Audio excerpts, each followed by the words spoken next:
cops on me. On a mission to be champs since they let me free. Prepare for combat, my adversaries crumble. Face it, I got a reputation for damage. Busters get ready to rumble. They lock me in a cell, have me trapped in a living hell. Though not guilty, I'm still in jail. Brother, I serve my time like a soldier. Maintain composure. My shadow boxing, a fight to the death. Busting boulders, every boxing with a pair of gloves. Best give up love. Here's a man from the makings of a thug. A lethal weapon, mind sharp. And in my heart, there's a wish to shake the world with the flurry of my black fist. Now it's a high school dropout. I'm the $1 million champion. Making him these shots, but I don't think they're having a bad enough effect on him. He finds a way though, Gennady Golovkin, like he did against Grzegorz Proksa, against Curtis Stevens. So many have tried and failed. Our own great Matthew Macklin. But Brooks already lasted into the 5th round. But these are getting heavy now. The artillery. Brooks is back. The towel's coming from Dominic Ingle. The towel's there from Dominic Ingle. And Gennady Golovkin is going to retain his 1 middleweight title. The towel has come in. The referee didn't see it. What's going on, everybody? Another episode of Cheesy's Boxing Show. Angelo here with my buddy JP, author JP. Yes, I am an author now. What did you say? The book title? Go ahead, man. Hold on. I'll set this up because we have an official sponsor for this show. Your book, man. Okay. Lessons from a non-custodial father. J.P. Allen, Amazon, Kindle, Create Space. And let's talk some boxing, dog. I threw him off. He had no idea I was going to do that. I was like, what the hell is he talking about? First things first, follow us on Twitter, Cheap Seats Box, iTunes, and Stitcher. Rate, review, help us out, be the next unofficial sponsor. Because unless you're writing a book, you ain't going to be the official sponsor like JP. With a crossword puzzle in the end, no. Welcome to all the listeners, all platforms, including... Man, it's got to be Zoom. That's it, baby. You know? Last weekend, you heard on the intro, the Triple G, Cal Brook. Because that was the only audio I get. I wanted to get Cuadras and Chocolatito, but I couldn't, so that's what you got.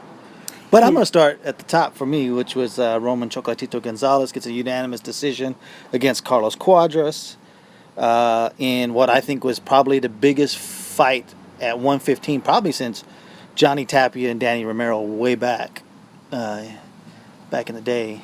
But I mean, there's not a lot of, junior bantamweights, super flyweights, whatever the hell you want to call them, that's big-time fights. This one was. It was top billing on the live portion of the nighttime HBO telecast. It got 667,000 viewers for that fight. Not bad. For the lightweights, it's not that bad. I mean, it's not great. It's not a home run or anything like that. But they put the 115 for them it's a home run. Yeah. Like that. But by weight, that's a hit. That's a hell of a hit. What'd you think about it? I mean, people got a little upset. They thought the decision was too wide. Some people actually, for whatever reason, I think it's because they're Mexican, thought that Cuadras won the fight. I don't see how you won the fight. Did he win the last 3 rounds? Did he win? I thought he won 2 of the last 3 rounds. I gave him 10 and 11. I actually gave Chocolatito the 12th, but that one could have went either way. He finished strong, but he lost the fight. He clearly lost the fight. And according to people on Twitter, I don't know a damn thing about boxing, and that's fine. I called it 8 rounds to 4. I scored it 9-3. 8-4 probably seems to be about right because I had him winning in the first 8 or 9 rounds, and then Cuadras finished strong, but that. It's always funny because those things always take away from whatever happened those first 9 rounds. That don't matter because I saw what I saw in the last 3 rounds. Exactly. So there's a few things that piss me off about this thing. One is you can see the size difference, right? Mm-hmm. So you mean to tell me with that size difference you couldn't see him winning? But even past that, so okay, back into the fight, he gave it to him. Back into the fight, he gave it to him. Can't say the fight wasn't competitive. It was a competitive fight. Very competitive. In general. But people let their emotions and bias get in the way of who won what. Yeah, okay. Who does it look like you won by the face? Yeah. Yeah, I know it looks like Chocolatito lost by the face, but that's not by the rounds. Now, on top of that, here's my problem. So you mean to tell me, I'm going to try to put this gently, because you only checked out what you wanted to see, you didn't see the whole fight in its entirety, you didn't see the rounds pile up. Matter of fact, I doubt that you motherfuckers even saw Chocolatito in the ring, because I think it's at that point where Chocolatito has hit that point. He's hit the starting point where ain't nothing good enough. Oh, his face fucked up. He must have lost. Yeah. Oh, he lost. The last third of the fight. He must have lost. What the fuck was you watching? Well, I think so many people nowadays, especially in the era of Twitter, is I watched a fight. Now, I didn't score it, but I watched it, and I know who won because that guy looks worse, and he finished stronger, so he had to have won the fight, And that's how people, or Quadras did better than I thought he was going to do. I thought Chocolatito was going to knock him out, so yeah. So Chocolatito underperformed, and Quadras overperformed, so he won the fight. No, that's not how this goes.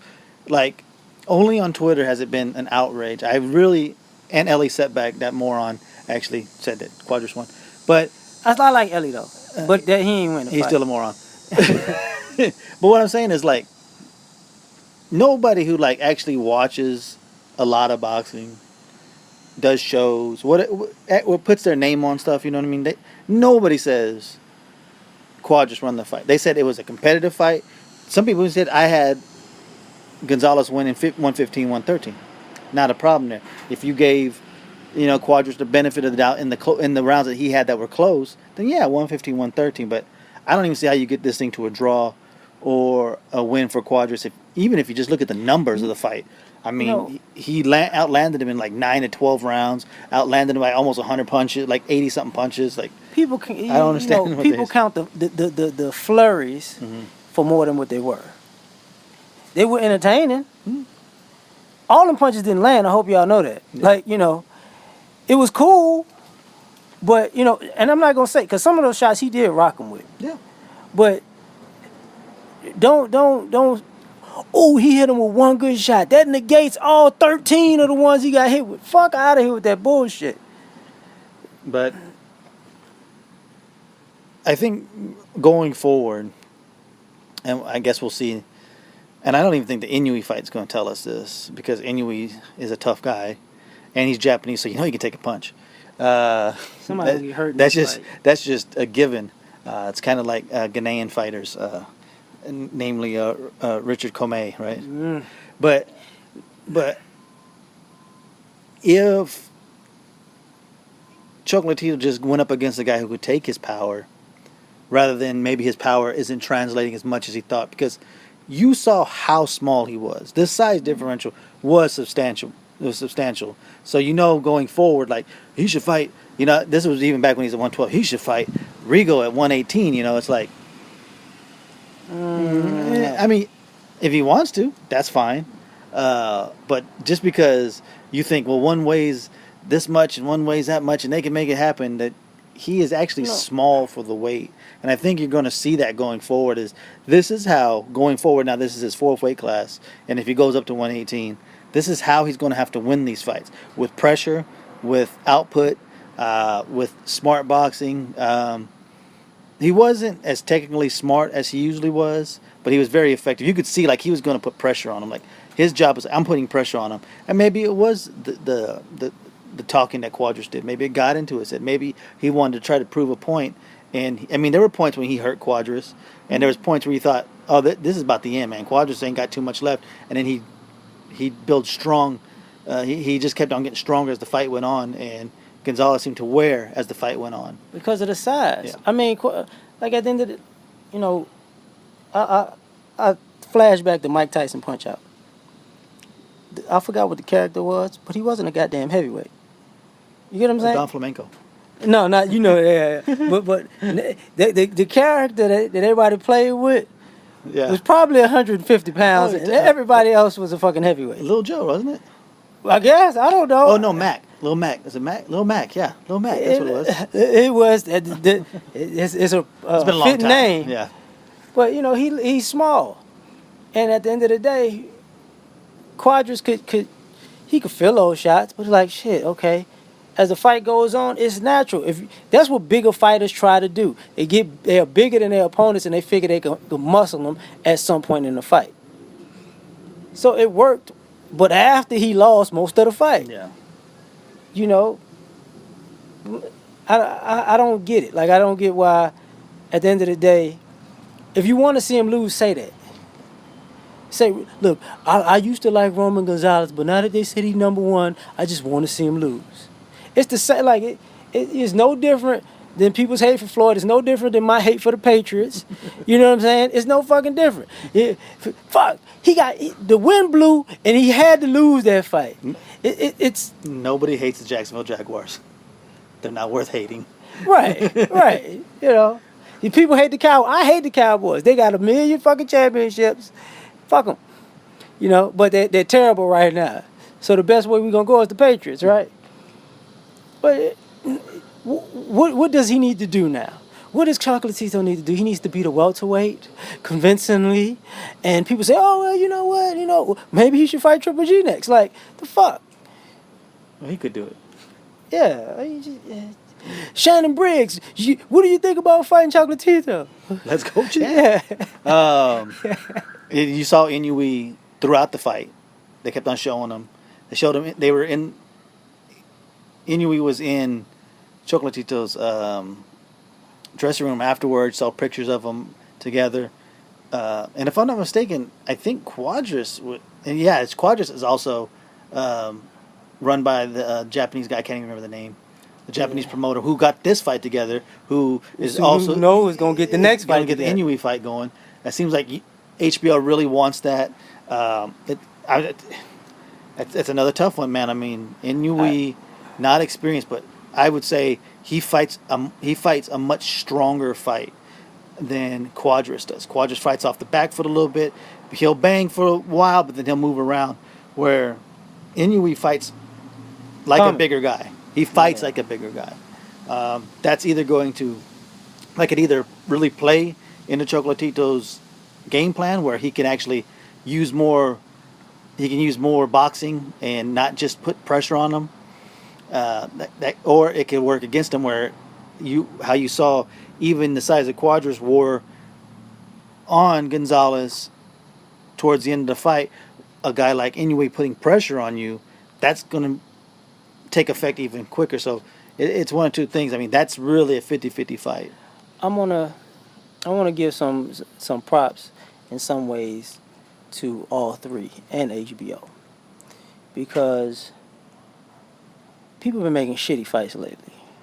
So not only did HBO put on a fight with the lightweights, as the headliner, they also basically are able to line up two of those type of fights to maybe in 4 to 6 months time with three great fighters.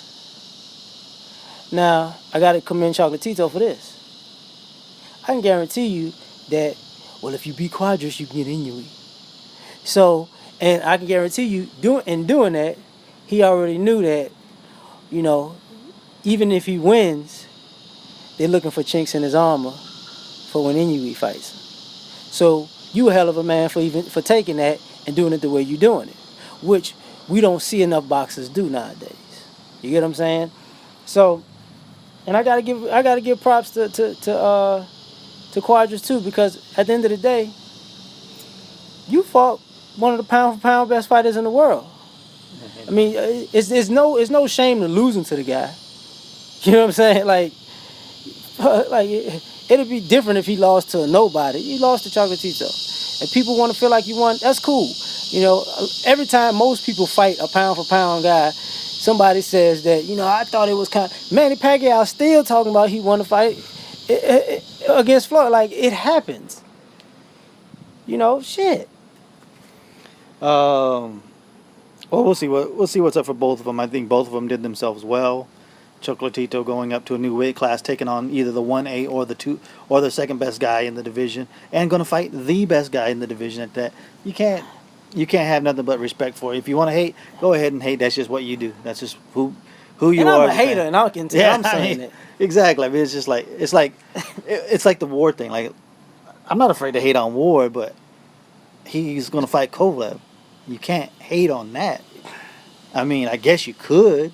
We gonna get to that later. If you're just that kind of a fan, like nothing makes you happy.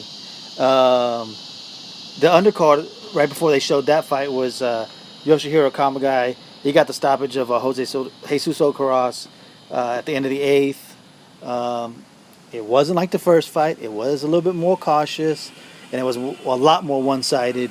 Kamagai dug to the body, killed him, beat the fight out of him, and then leading up to the fight, as they're talking on HBO, and they tell you, oh, by the way, Soto Cross was telling us before the fight that he had been contemplating retirement already before the fight. I wish you'd have told me that before I made my pick. Always a bad sign. That was kind of like the Brandon Rios thing. Remember that?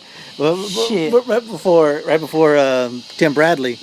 But, it just seemed like you could see, like, when you talk about retirement, you already have one foot out the door, they say. And he was, like, hoping, like, Kamagai would push him, and when he started to push him out the door, he's like, all right, I'll go. But he still had that mentality, like, I got to go out on my shield, and I think his corner saw it and was like, yeah, it's good, you're not coming out.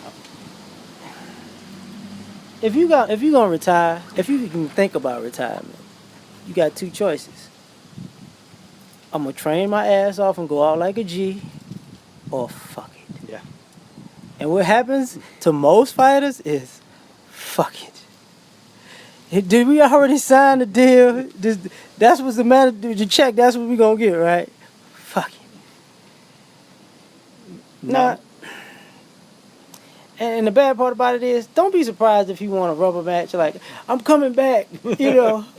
I was slipping in that one because I wasn't really feeling boxing at the time. But now, I'm good. The question is, where does Kamagai go from this?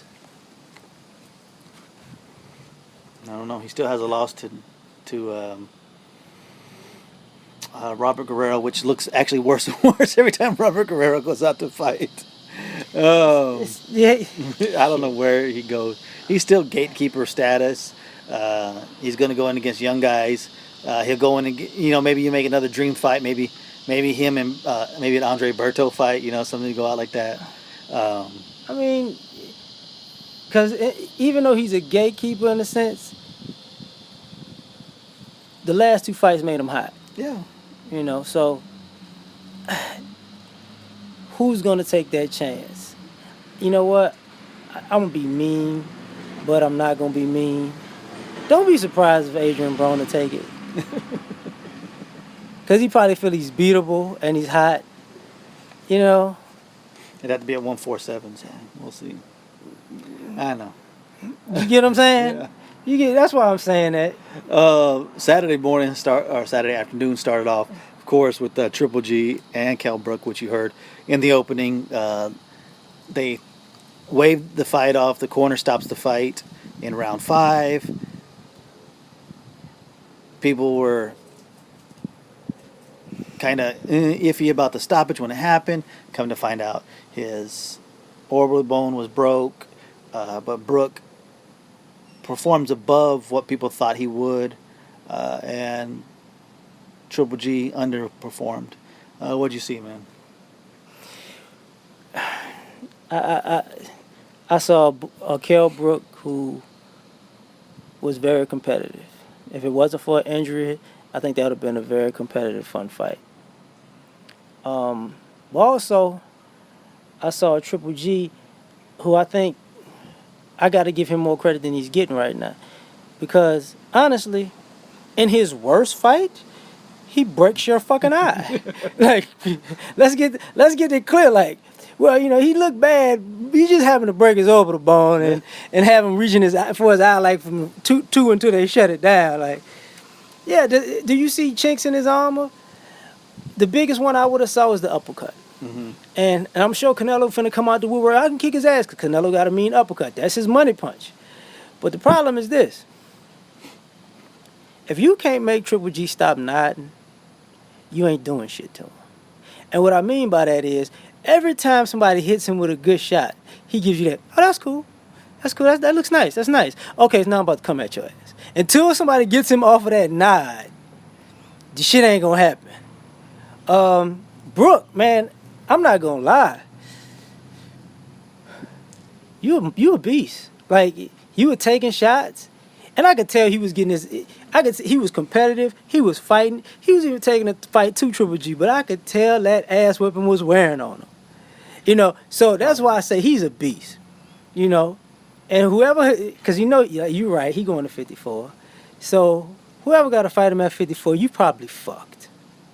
And 54 is a good weight for Brooke because he's already fought Porter on the PBC. He's already fought on Showtime a couple of times. And 54 is basically owned by the PBC. I mean, yeah, Laura, the Charlos, Vanes, Andre, J-Rock. Pretty much 54 is owned by the PBC. There's just no way around that. That's the beauty of that division, because now you got a fighter who can fight all of those people if you want to. And you can make a case that, he could beat all of those people if on the right night.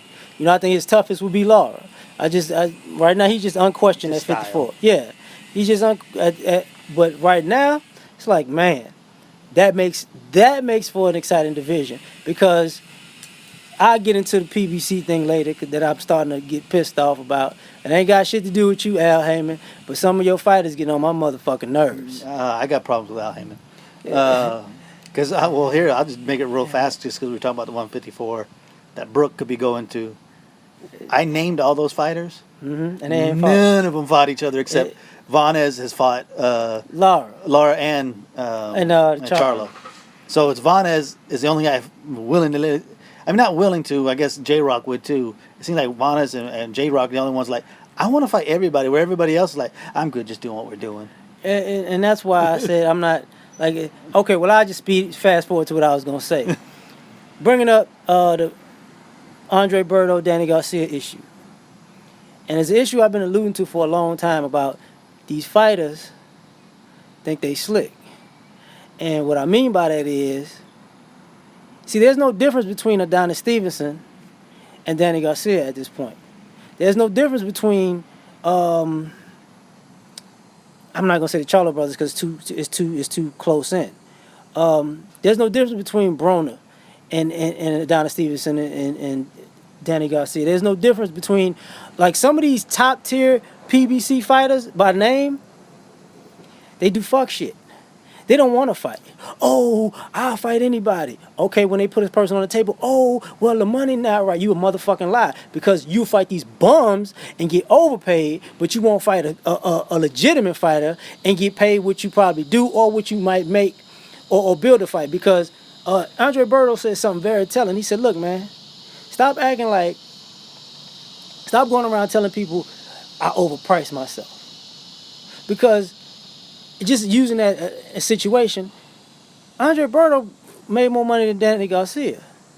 So how the fuck is Danny Garcia gonna tell you overpriced yourself? Homeboy, you ain't even sold as many as Berto. I hate to break that to you, even though I got love for you, but you played into that thing with your dad said, we fight for the money, we don't fight for the legacy. And you doing that shit now.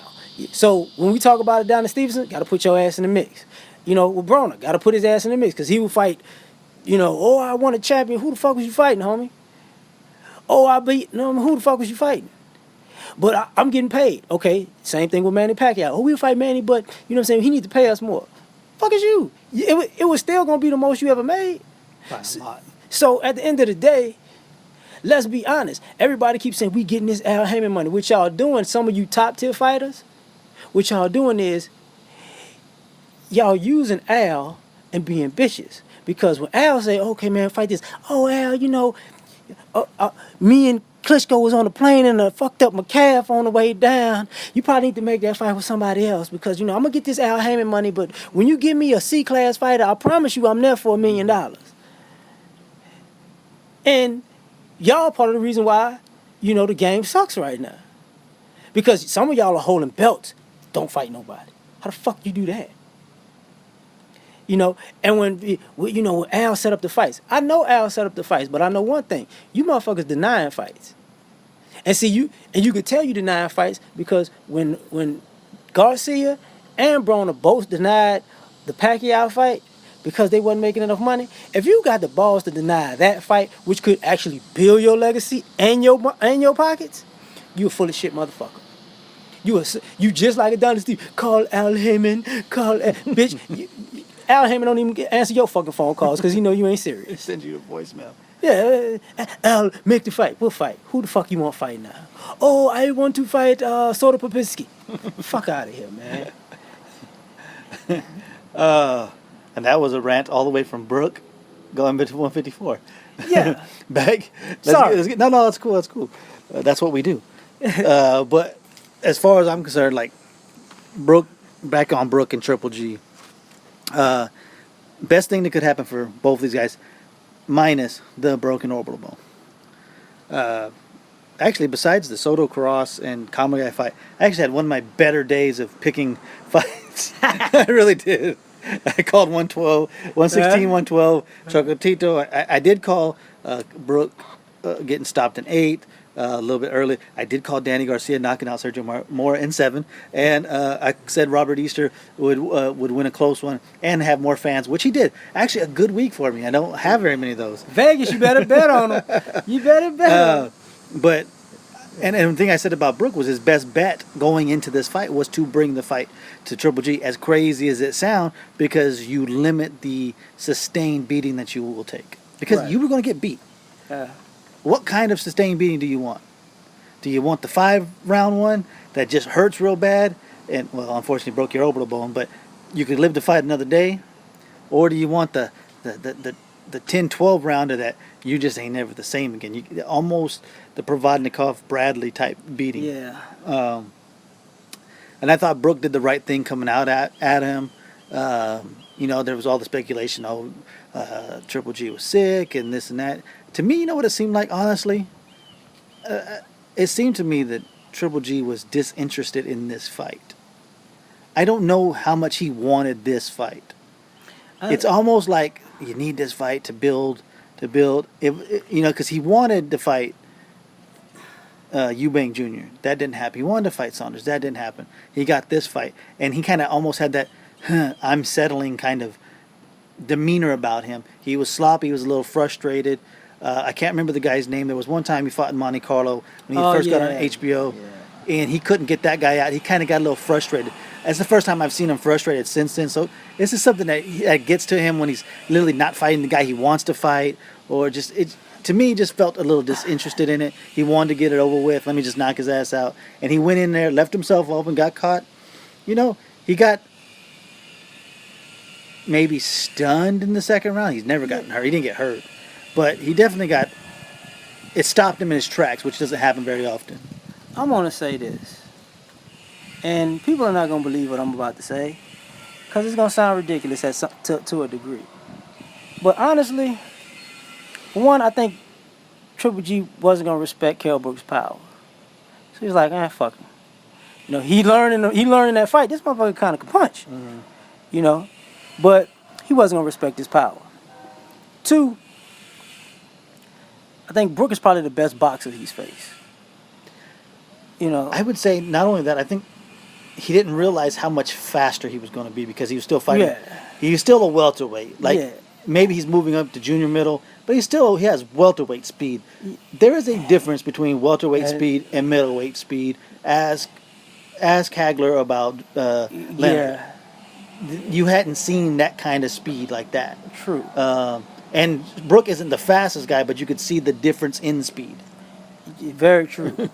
and I think to top that off, which is about to be the ridiculous part, I think Triple G is crazy like a fox. I think he's like, you know what? Me kicking everybody's ass is making everybody scared. So why don't I just get hit a few times? Nobody. If Lemieux can't shake me, none of you can't fake me. Right. If none of these motherfuckers who quote unquote are heavy punches can't shake me, fuck it, get hit. Yeah. What is it gonna do? And the people, oh man, he gonna get hit. Because to be perfectly honest, the boxing atmosphere has a lot of what P. Diddy call that shit back in the bitch assness. So you gotta have fighters. Oh yeah, I could get him now. Look at him. And it's the first thing that happened was the first thing. As soon as that fight was over, I tweeted out, like Billy Joe Saunders, Chris Eubank Jr. You got the balls now. Did Kell Brook finally give you the balls to really want this fight? Of course, they were calling him out right away, doing their little tweets and their little video messages and all that bullshit. I'm ready. Okay. This was the best thing, long term for his financial career, no doubt about it. A fight like. Shit talkers can get fights, but guys like him, they have to. You're too fucking good to get a fight. Oh my God, like he's nice, he's humble, he's a cool guy. So and he kicks people's ass. So what are we gonna do? We're gonna duck him because he's not talking enough shit. No, you're gonna duck him because he ain't gonna say nothing and kick your ass. That's what's gonna happen. That's the blueprint for why Kovalev and Walker happen, because they both not real shit talkers. They just ass kickers. So it's like, hey man, let's do this. Last 2 points on this one for me. One was, this was the best thing for Golovkin. He's going to get those guys. But what it really did for me was solidify what I had predicted, was that Canelo is definitely waiting until 2018, May 5th, 2018 to fight him. One, because he's like, oh, he looks a little bit slower, which is kind of fool's gold because, like I said, he's fighting a welterweight. But, like, ooh, hold on. If he's starting to age a little bit, maybe that's part of it. Well, then I'm going to let him age to 36. And for Brook, I tweeted this before. All the orbital bone stuff came out and everything. And everybody was like, what the hell was that? What the hell? No. This, besides the orbital bone, because they don't know if they knew that at the beginning. There was a fear of it, but they didn't know. I think it was a beautiful strategic stoppage on his corner. Because, one, he goes out on his shield. He did not quit. He was never officially knocked down. Wait. Before you... I got to give props to the ref. He was like, I ain't looking at shit. He said, what towel? I don't see no damn towel. That ref was like, I ain't seeing shit. Well, because he saw the scorecards, Kell Brook being ahead on the scorecards. So he saw, what? Damn. But I thought it was a great move going forward for the just the image of Kell Brook. He doesn't get stopped. He never went down. He can literally say, I was never stopped. And he was competitive. And I was competitive. My corner did it. Think of what I could do to these guys at 154. And for all those guys who just assumed Errol Spence was going to run right through him, this should kind of give you second thoughts. Like, that wasn't... Because, people were like already like, oh, Errol Spence is going to... No. That was going to be a good fight. Errol Spence is a dog. No, it was going to be a good fight. It was. But it ain't that easy. Guess what? He would have been able to take Errol Spence's power. We know that now. Yeah. We know that now. But I thought even before all that, I thought it was just a perfect thing for him. Career-wise, it just boosts his... I mean, he, and because, I listened to a lot of the other shows, and callers from the UK say, well, I don't think he's going to be that big of a favorite there because North London, South... I don't understand... Or England, North, South England, I don't understand how that works. But then people were going crazy for him. He became a star in all of England. I know what I'm about to say is going to sound like a hater, but the minute Brook moves to 54, now that adds the whole PBC thing, right? When it comes to that fight in 2018, I can tell you Canelo's going to have the harder road. Because since his ass moved back down to 54, okay, you're not going to fight Lara again. You get that. That just, wasn't exciting, and it's not going to happen. But two Charlo brothers, J-Rock, Andre, and Brook, you can fuck around and lose.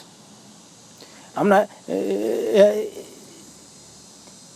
It's not even impossible or improbable. It can fuck around and happen, because those are really solid fighters. When you look at Triple G in 160, you don't see Eubanks or Saunders. His probably toughest opponent may be Jacobs. Mm-hmm. Other than that shit is wide open. So they could build a fight because Triple G is still be on top, possibly, because I think Jacobs is only threat. And But at the same time, Canelo would be sharper if he's able to get through a year with them motherfuckers. But the weight negates everything. So, but he's gonna have a hard fucking road. And we talked about this. I mean, about week and a half ago. I was like, so who loses more if they take a loss, Canelo or Triple G, for this fight to happen? Mm-hmm. And you told me Triple G. And I'm like, well, yeah, Canelo's solidified star power, but the hate has grown. Well, I think the reason why I said that was because Triple G loses, a lot of the mystique is gone. Right. Plus, Canelo would automatically be like, see, I don't need to fight him. He's already lost. He wasn't as good as everybody said. I don't need to fight him. And two, Canelo's already lost. Whether it was one fight or two fights or three fights, however many fights you think he's lost, you've already seen him lose. So that's not a big shock to see him lose. So I think it still does hurt. And he's got the Mexican people behind him. Even after that, less and less, it seems like. The love is always there, but there's disappointment. But you were saying that Jacobs was his only threat. News come out that WBA mandates that they come to a deal in 30 days and schedule a fight within 120 days to meet each other, which is good news. Him and Triple G? Yes. Yeah, Jacobs. Great. And that's going to happen between those two guys. And because Triple G's not giving up the belt. He's not going to walk away from that. Even though the word is that HBO said, well, we're not going to do a Jacobs fight, you know. And I know you kind of feel like Triple G's the kind of guy like, well, then I got to go do this fight. I don't care if it's in fucking Monte Carlo. I don't care where it's at. I got to go do this fight. Right. They'll do it at MSG, I'm sure. But because he's the champ, he's going to get to pick some of those things. Right. But I'm glad that they did that. So we'll just jump into that. And I'm sure, because HBO won't do it, I'm sure Al Heyman's like, thank you, Jesus. You know, we could get some extra money out of this shit. Let's do it. So Danny Jacobs gets the 7th round stoppage over Sergio Mora in the rematch nobody wanted. Kind of went the way we thought it was going to be, a little bit slower paced, a little bit uglier, and it seemed like Mora's legs weren't there anymore. A lot of times he got hit hard, but a lot of times like he fell like awkwardly even when he fell. The fight lived up to my expectations. I just didn't expect much from it. This is what I got. Hopefully the WBA thing comes to fruition. We finally get to see this fight, and if that's the case, then what, they're gonna make that fight. What's the next thing that the people will be asking Triple G to do? Right, they're gonna make that fight in less than 7 days. Cause let's be honest, when it comes to Golovkin and Jacobs, they ain't running from no damn body. And they both seem like nice guys who are nice because they know when they're in the ring, they're trying to kill somebody.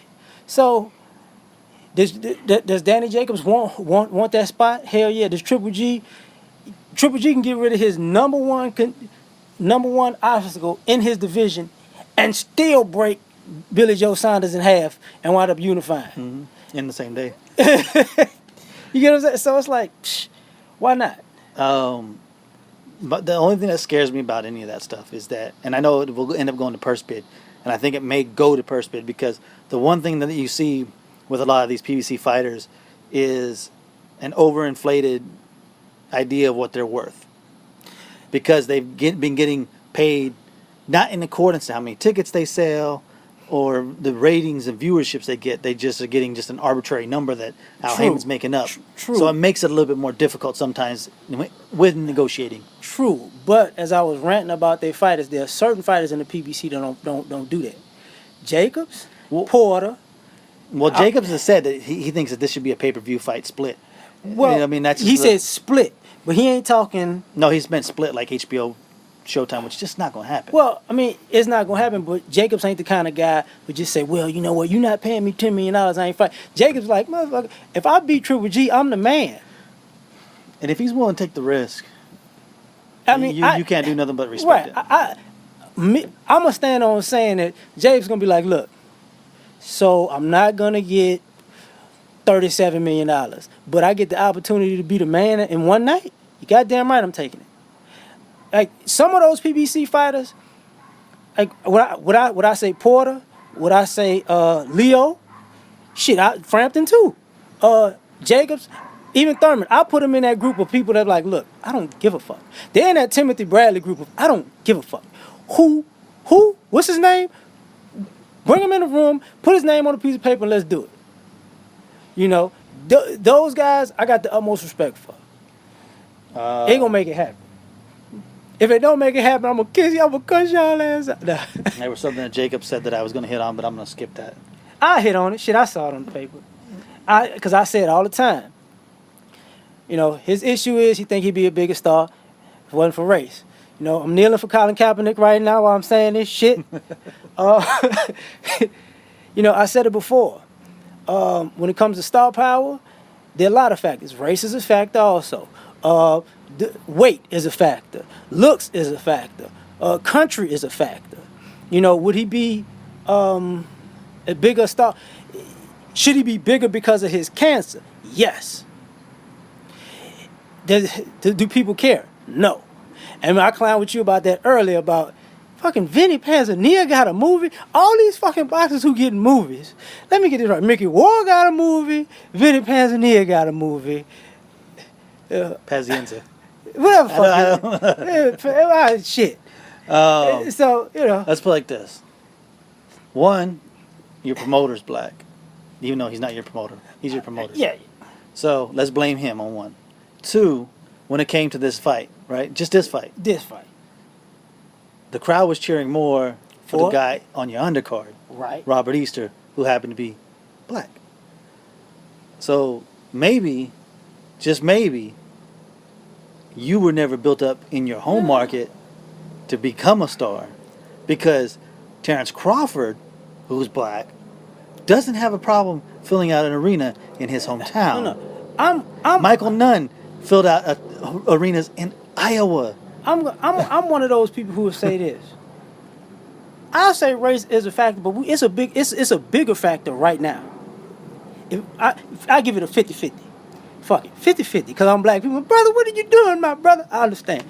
This is what I'm going to say. Nice guys finish last in boxing. You know why you're not a star? Because you're not an asshole. Why you think Andre Ward's not a star? He's not an asshole.